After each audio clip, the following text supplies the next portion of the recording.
Frères et sœurs en Christ, que grâce sur grâce vous soit accordée par notre Seigneur Jésus-Christ et Sauveur. Comme convenu, je vous présente la suite de la partie 1 du message Sainteté à l'Éternel. Je tiens à vous rappeler que c'est le Saint-Esprit qui parle à son peuple avec son propre langage. Poursuivons donc. Cinquièmement, les cheveux et leur longueur. Mes filles, quelle gloire n'est-elle pas la mienne et la vôtre lorsque vous portez les cheveux longs? 1 Corinthiens 11, 15. Je mets un point d'honneur à celles qui y obéissent. La chevelure vous a été donnée comme voile naturel, comme un ornement. En aucun cas, elle ne remplace le voile, que ce soit clair pour vous. Aujourd'hui, je ne condamne pas les cheveux courts, bien que les cheveux courts ou la tête rasée fussent le salaire des prostituées. Ce que je dis, c'est que vous emportiez une longueur en dessous du lobe de l'oreille et égalisée sur tout le contour, qui n'est autre qu'une coupe de cheveux au carré de vos jours. Voici mon conseil, et je bénirai de bénédictions particulières celles qui m'écouteront. Pour mes fils, vous devez représenter le standard biblique. 1 Corinthiens 11, 14. La nature elle-même ne vous enseigne-t-elle pas que c'est une honte pour l'homme de porter des cheveux longs? Donc, ce que vous avez à faire, c'est d'en porter des courts. Mais voici ce que je dis. Beaucoup trop parmi vous en portent de longs à cause d'une vieille habitude ou d'une certaine mode. Mais si moi, votre Seigneur, je ne vous ai pas ordonné d'être pour un temps sous le vœu du naziréat, où vous devez faire croître librement vos cheveux, Nombre 6, 5. Vous mettez en porte-à-faux. Mettez-vous donc à la norme de l'Évangile. Sixièmement, plus de maquillage. L'esprit de séduction parcourt la terre et c'est la Jézabel en puissance. 2 Rois 9:30. Jéhu entra dans Jérzéel, Jézabel l'ayant appris, mit du fard à ses yeux. De telles femmes ne sont ni plus ni moins que les vierges folles. Cette photo est sans exagération. C'est bien ce que je trouve dans l'Église. Si j'avais voulu qu'il en soit ainsi, et avant que vous fussiez sortis du sein maternel, j'aurais coloré vos paupières, vos joues, vos lèvres. Non, ce n'est pas ma volonté. Je vous demande donc d'adopter le naturel. Isaac et Rebecca étaient dans l'amertume, car Ésaü avait pris 2 femmes hittites, Judith et Basmat, des femmes mondaines. Le monde était déjà présent et à l'œuvre. Genèse 26, 34 et 35. Je ne permets plus que vous fassiez des défrisages et des permanentes. Je ne permets pas non plus que vous portiez des perruques. Une exception sera faite à celles qui traversent la maladie telle que le cancer et dont la calvitie se fait remarquer momentanément.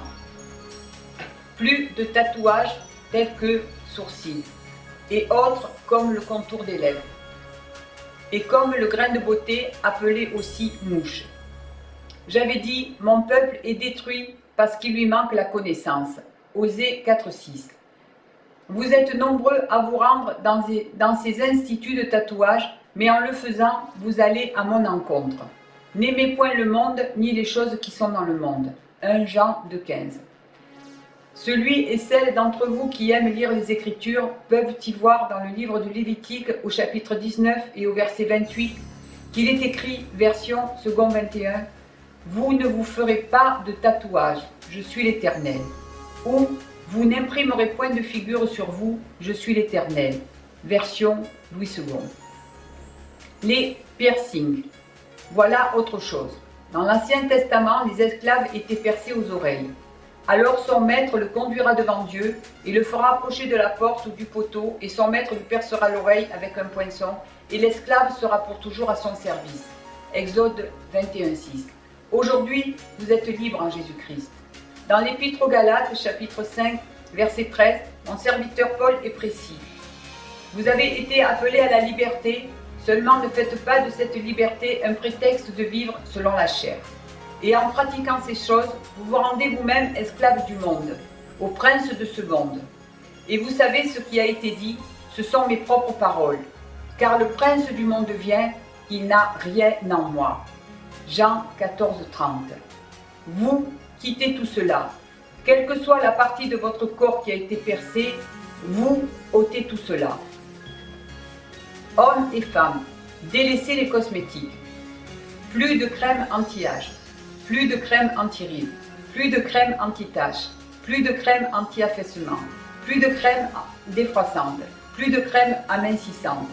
Tout cela, c'est le monde et il avale votre argent, celui qui m'appartient.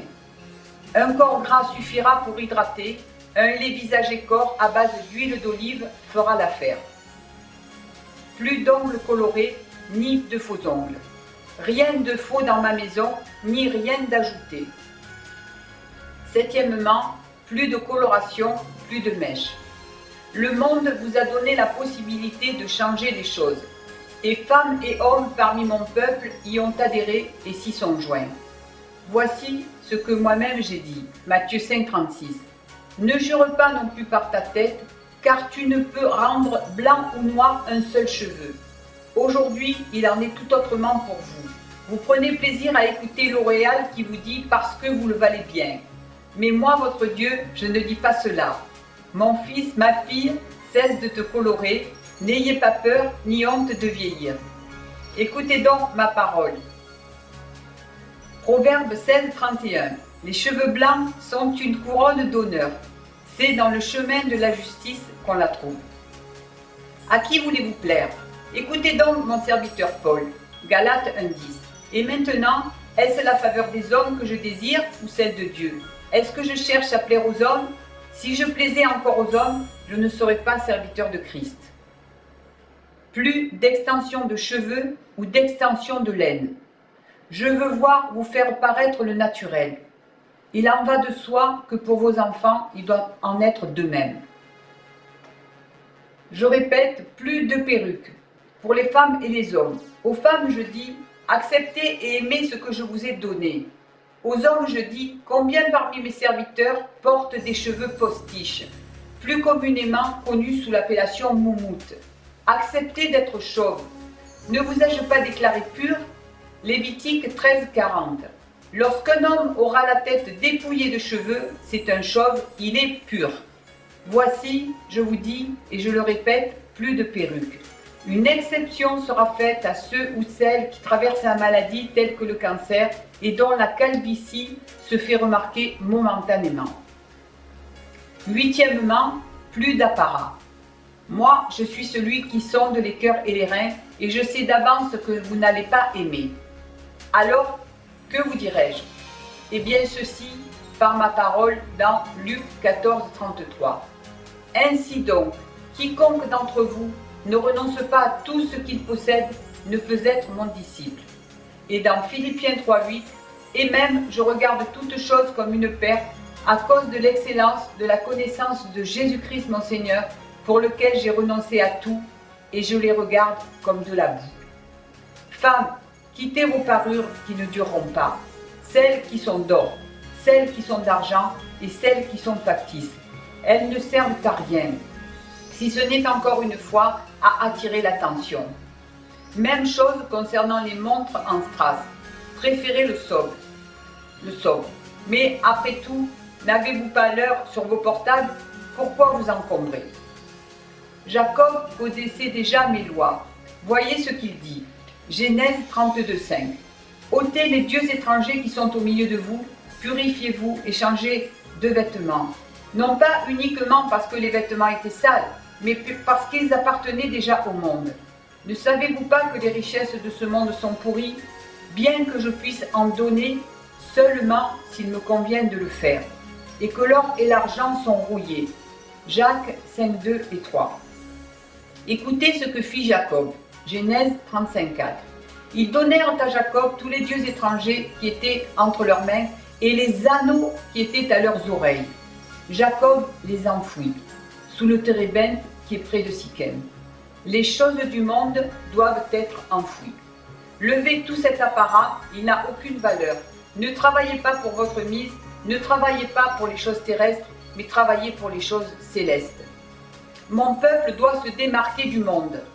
Soyez de ceux et celles en qui je prends plaisir, qui ne se parent ni de tresses, ni d'or, ni de perles, ni d'habits somptueux, mais qu'elles se parent de bonnes œuvres, comme il convient à des femmes qui font profession de servir Dieu. 1 Timothée 2, 9. Dans ma maison, je n'ai nullement besoin d'Agrippa et de Bérénice qui se présentent en grande pompe. Acte 25-23. Pour ceux qui ne connaissent pas le terme, c'est en clair, avec magnificence, avec beaucoup d'éclat, avec grand apparat. Aujourd'hui, ce sont des choses que je réprouve. Dès maintenant, je vais faire la différence entre celui et celle qui me servira, entre celui et celle qui ne me servira pas. Malachie 3,18. Frères et sœurs, il nous faut ressembler à notre Maître et Seigneur Jésus-Christ. Isaïe nous en a donné une représentation au chapitre 53 et verset 2. Il n'avait ni beauté ni éclat pour attirer nos regards et son aspect n'avait rien pour nous plaire. Une présentation utile que celle d'un homme au cœur de Dieu, Charles Finet, ayant vécu et professant au XIXe siècle. Il fut un discoureur de la vérité. Un de ses ouvrages les plus connus est « Les réveils religieux ». Voici donc quelques paroles de ses sermons que nous trouvons en préface 18. Cet homme de Dieu insistait sur les fruits apportés, ceux qui sont dignes de la repentance. Il disait donc, aussi les élégantes abandonnaient leur parure, après avoir entendu ce qu'il y avait à entendre. Matthieu 13,9. Que celui qui a des oreilles pour entendre, entende. Dans son troisième discours, il dit en page 30 du livre, « Combien de fois avez-vous employé plus de temps à vous habiller pour aller à l'église qu'à préparer vos âmes pour le culte ? Vous avez vécu plus occupé de la manière dont vous paraîtriez devant l'homme mortel que de celle dont votre âme paraissait devant celui qui sonde les cœurs. Vous avez cherché à faire diversion dans le culte divin en attirant l'attention de l'auditoire sur votre mise élégante. Soyez vrai. Prendriez-vous toute cette peine si tout le monde était aveugle ? L'homme de Dieu dit encore, dans son 9e discours en page 124, « Tout chrétien rend par sa conduite un témoignage, dans un sens ou dans un autre. À son regard, à son vêtement. Toute sa tenue parle constamment. Qu'il le veuille ou non, qu'elle le veuille ou non. Il est témoin pour ou contre la religion. Il est ou elle est, ressemble à Christ, il ou elle disperse. » Charles Finet dit encore, « Marchez-vous dans la rue, alors prenez garde à votre mise. Que dit cette tenue mondaine à tous ceux que vous rencontrez ?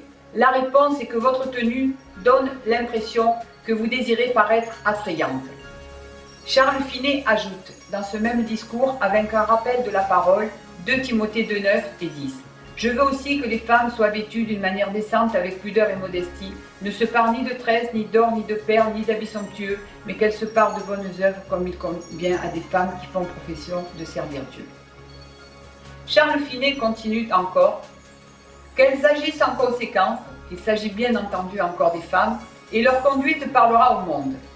Le ciel se réjouira et l'enfer en sera confondu. Mais tout au contraire, elles déploient, ici il s'agit toujours des femmes, de la vanité, cherchent à s'embellir, adorent la déesse de la mode, chargent leurs oreilles d'ornements, leurs doigts de bagues et leurs bras de bracelets. C'est ainsi que leur influence s'oppose à l'évangile. Le ciel sera dans le deuil et l'enfer dans la jubilation. » Voici les discours de Charles Finet dans le livre « Les réveils religieux », un homme porteur de vérité, un défenseur de la vérité. Il n'y a rien de nouveau sous le soleil, Ecclésiaste 1,9. Ce qui était hier est encore aujourd'hui. Et moi, votre Dieu, votre Seigneur, je veux que vous changiez. Les choses anciennes doivent passer et toutes choses doivent devenir nouvelles. 2 Corinthiens 5,17. Je vous dis, efforcez-vous d'entrer par la porte étroite. Luc 13,24. Mon peuple, ne croyez-vous pas que le réveil soit le temps d'être là? Ne croyez-vous pas que le réveil doit être là? Que croyez-vous que soit le réveil? Le réveil commence dans le cœur, en application des Saintes Écritures, de la mise en pratique scrupuleuse de celles-ci. Soyez tous et tous convaincus afin de prendre la place qui vous a été réservée. Dans Jean 14,2, il nous a dit « Je vais vous préparer une place ». Le Saint-Esprit a dit à un frère « Plus le monde adore Satan, plus Dieu révèle ses exigences pour l'accès au paradis. » Tenons compte de cette parole car elle est en accord avec ce message. Dieu est exigeant Et nous, ce que nous avons à faire, c'est de répondre à ces exigences. Une autre recommandation du Seigneur à écouter sur YouTube en tapant dans la barre de recherche, exactement comme je vous l'indique. Morte et revenue à la vie 16 heures après, partie 3, durée totale 9 minutes 08. Vision de l'enfer, Zipporah Brutus, à partir de la 15e minute jusqu'à la 36e minute 37 secondes. Fatima, magnifique témoignage d'une ex-musulmane venue à Jésus, durée totale 12 minutes 07, à écouter à partir de la 4e minute. Frères et sœurs, je vous bénis et bien fraternellement en Christ, je vous souhaite de répondre aux exigences de notre grand Dieu et de prendre ainsi la porte étroite et le chemin resserré qui mène à la vie. Amen. Fin du message, partie 2.